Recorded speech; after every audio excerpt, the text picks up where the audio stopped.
Absolutely, because For sure. And we've been typecast, we've been stereotyped as female artists to be the backup singer or the lead singer, but not playing instruments. 6.5% was the writers. Yeah. Yeah, it's a small. It's minority. Yeah. It's a representative of a minority. Yeah.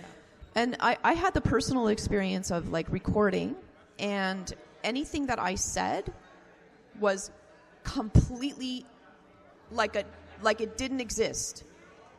And so maybe because of my maturity or maybe I didn't speak up, maybe people pleasing or whatever. Like I said, we all have issues we're all working through as humans.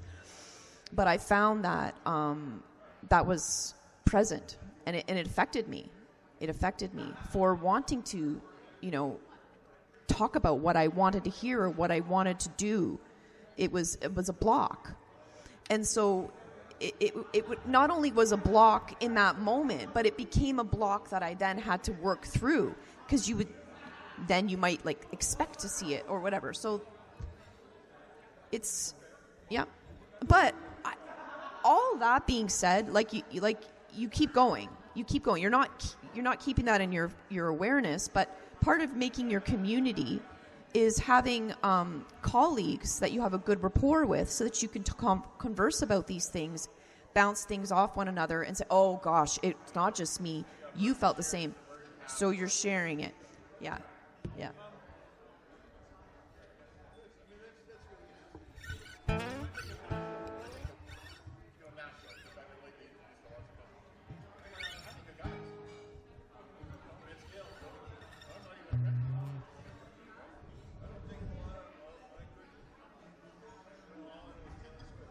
Yep.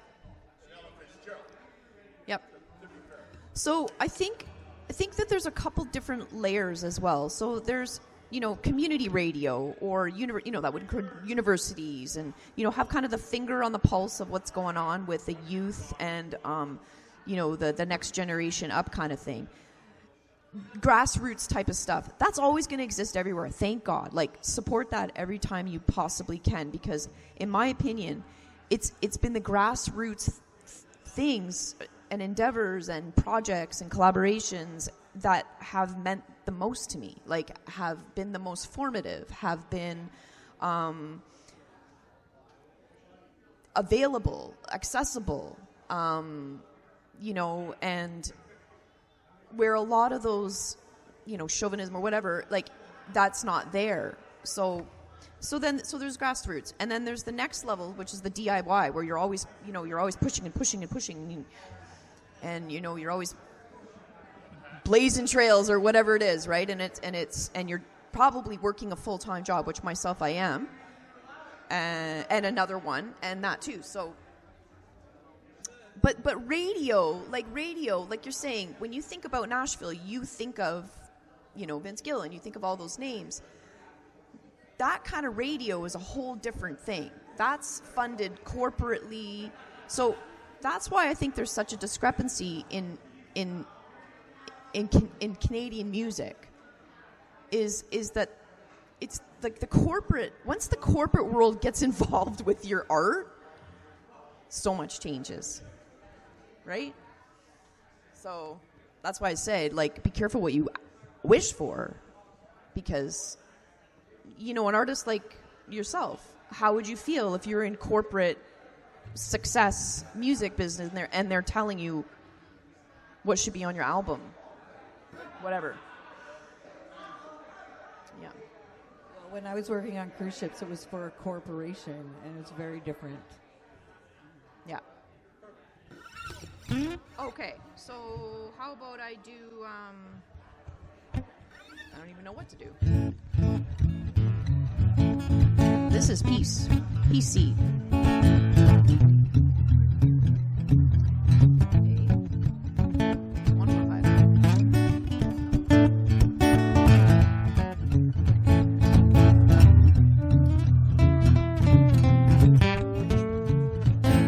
I need peace. I need peace. I need for you, and I need it for me. I need it for all time. I need it for all kind. Well, I see it like a band, a golden light reaching around, golden and bright. Embrace, holding us in place, holding us. I need peace. I need peace. I need it for you, and I need it for me. I need it for I need it for all kinds.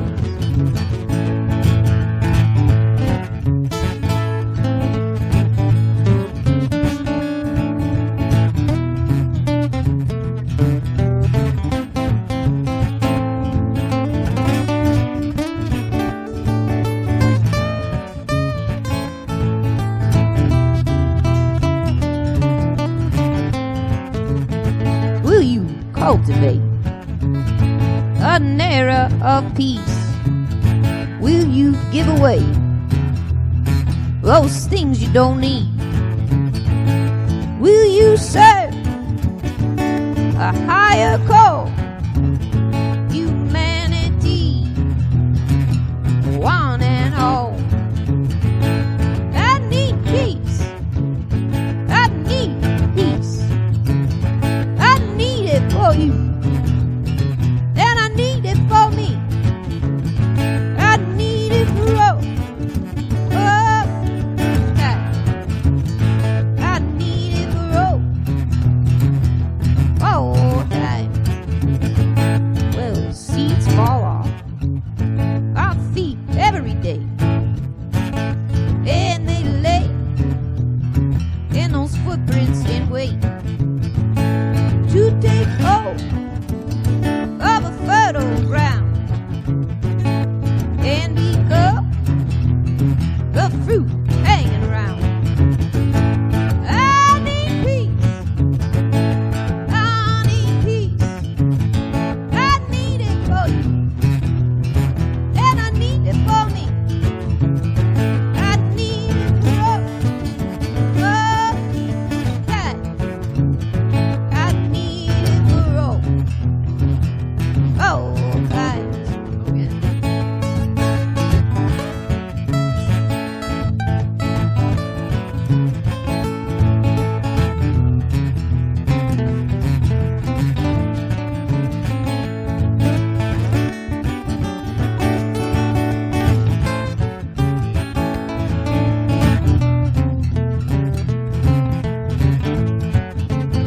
Well, I hear it like a bell, oh, ringing on the wind, blow and tell all the good times coming in. Peace times are coming. Peace times are coming in. Peace times are coming. Peace times are coming in. Peace times are coming.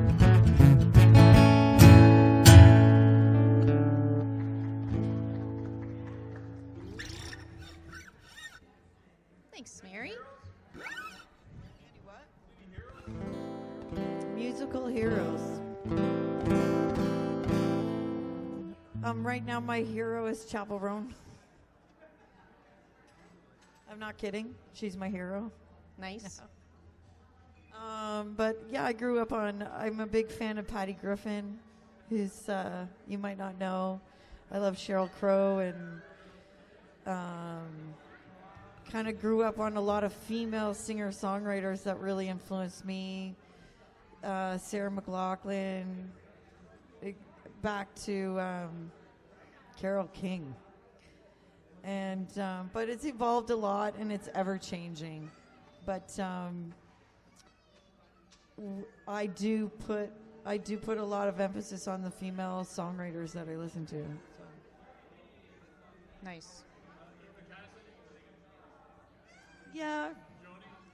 Yeah. I'm more of a rock girl. Bonnie Ray. I was gonna say Bonnie Raitt, right? Yeah. What about you, Rachel? What I grew up on was like Cat Stevens and Gordon Lightfoot, and my dad was a blues guy, so it was always blues at my dad's, and Bonnie Raitt, like you say, Carly Simon. Yeah. But when I got into high school, it was like Led Zeppelin, Pink Floyd. I don't remember listening to a lot of female. But once I got my head on straight, then it would be like Lucinda Williams and Bonnie Raitt. Who else? I like old country as well. I got it really into old country as well. I love John Prine, and these just things like the way I qualify music is like, can I listen to it from the beginning to the end? I love albums, like when you can find an album where it's sequenced properly and it's like Every song is good. every song is it's just like the holy grail of, and I think that's a cool thing, like not only as musicians, but I know as also music lovers, like I know Mary, we're personally friends as well, and going and listening to good live music is like just as much a love as, or presenting others in live music, like facilitating opportunities for people to perform and live and grow. And I know that Mary, she's a teacher right now, but that's also what I mean about grassroots and your community, and what truly is going to give you longevity in the music business is all that other stuff. I have taught many years. I did. Right now I have one student. Just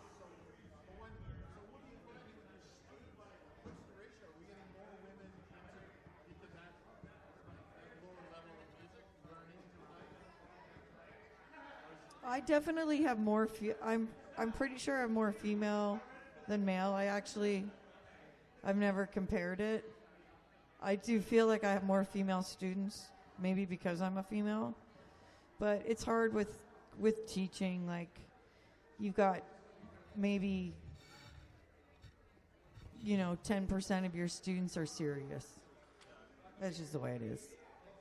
It's just like it's a fun education, but the amount of students who actually go home and practice are slim. So, and then you have the odd gem that comes in that's really working hard, and and just has a aptitude for it. But it's just the way it goes. Oh, I will really miss vinyl. I miss selling a tangible product at my shows. Like, I've got CDs here. We have CDs for sale, but that would go into my pocket. Like 20 years ago, I would do a little tour and I would sleep on people's couches, and I made money because I sold my music. And now to go into the studio to record is less motivating because you're not going to make any money. You're not going to make the money back. Like, no one's buying music anymore. It's all subscription based. Everything's changed. So, you got to have T-shirts to sell, and it's hard. It's changed. And I personally like the tangible products. I understand what streaming's done for, it's given independent artists more opportunities, but it's also erased the straining process of finding the good ones. It's kind of anyone can be in the pot, it's a little bit it's just not the same, man. Do I sound better?